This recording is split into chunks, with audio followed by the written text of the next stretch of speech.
स्वामी विवेकानंद। स्वामी विवेकानंद हमारे भारत की संस्कृति और सभ्यता के आदर्श प्रतीक माने जाते हैं। इनका जन्म 12 जनवरी 1863 ईस्वी को हुआ था।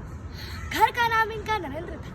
उनके पिता पाश्चात्य सभ्यता में विश्वास रखते थे। स्वामी विवेकानंद जी की बुद्धि बचपन से बड़ी ही तीव्र थी और परमात्मा को पाने की लालसा भी बड़ी तीव्र थी। इसलिए वे पहले ब्रह्म समाज में गए, लेकिन वहां उनके चित्त को संतुष्टि नहीं मिली। दुर्भाग्यवश उनके पिता की मृत्यु हो गई थी। घर का सारा भार उन्हीं पर पड़ गया। स्वयं भूखे रहकर परिवार को भोजन कराते और स्वयं रात भर बारिश में भीग कर अतिथियों का सत्कार करते। अंततः उनका विवाह भी नहीं हुआ था। एक दिन रामकृष्ण परमहंस की प्रशंसा को सुनकर पहले तो उनसे तर्क करने की विचार से उनके पास गए, किंतु रामकृष्ण परमहंस ने उन्हें देखते ही पहचान लिया कि ये तो वही शिष्य है जिनका उन्हें बेसब्री से इंतजार था। स्वामी विवेकानंद जी अपना जीवन गुरु के चरणों में अर्पण कर चुके थे। स्वामी विवेकानंद जी की गुरु को कैंसर हो गया था। उन्होंने अपने गुरु की सेवा बड़ी ही श्रद्धा और निष्ठापूर्वक की। एक दिन एक शिष्य ने उनके गुरु की घृणा की। तभी स्वामी विवेकानंद जी को बहुत क्रोध आया और उन्होंने गुरु की थूकदानी से थूक कफ को प्रेम दिखाते हुए सब पी गए।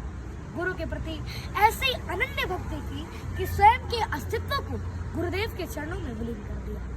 25 वर्ष की अवस्था में उन्होंने गेरुआ रंग अर्थात भगवा रंग धारण किया और पैदल ही पूरे भारतवर्ष की यात्रा की। स्वामी विवेकानंद जी प्रतिनिधि में अमेरिका पहुंचे, शिकागो में।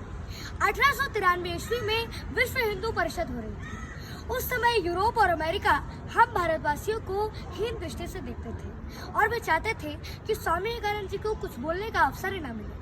लेकिन एक अमेरिकन प्रोफेसर की सहायता से उन्हें कुछ बोलने का मौका मिला। उनका विचार और विमर्श को सुनकर सभी विद्वान चकित हो गए। फिर तो अमेरिका में उनका भव्य स्वागत हुआ।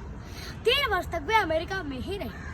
वहाँ के लोगों को भारतीय तत्वज्ञान की अद्भुत ज्योति प्रदान करते हैं। हमारे स्वामी विवेकानंद जी की जीवनी कुछ इस तरह है। लोहे के पेड़ हरे होंगे, तू गान प्रेम का गाता चल, नम होगी यह मिट्टी जरूर, आंसू के तन बरसाता चल।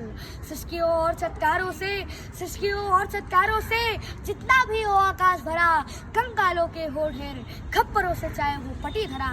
आशाओं के स्वर का भार पवन को लेकिन लेना ही होगा। जीवित सपनों के लिए मार्ग मूर्तों को देना ही होगा। रंगों के सातों घट उड़ेल, या अंधियारी रंग जाएगी। उषा को सत्य बनाने को जातक न ऊपर छितराता चल। तलवार मारती उन्हें बांसुरी उन्हें नया जीवन देती। जीवनी शक्ति की अभिमानी यह भी कमाल दिखलाता चल। और 4 जुलाई 1902 को उनका पार्थिव शरीर पंच तत्व में विलीन हो गया और आज सारा विश्व हमारे भारत के चरणों में नतमस्तक है। जय हिंद, जय भारत, वंदे मातरम।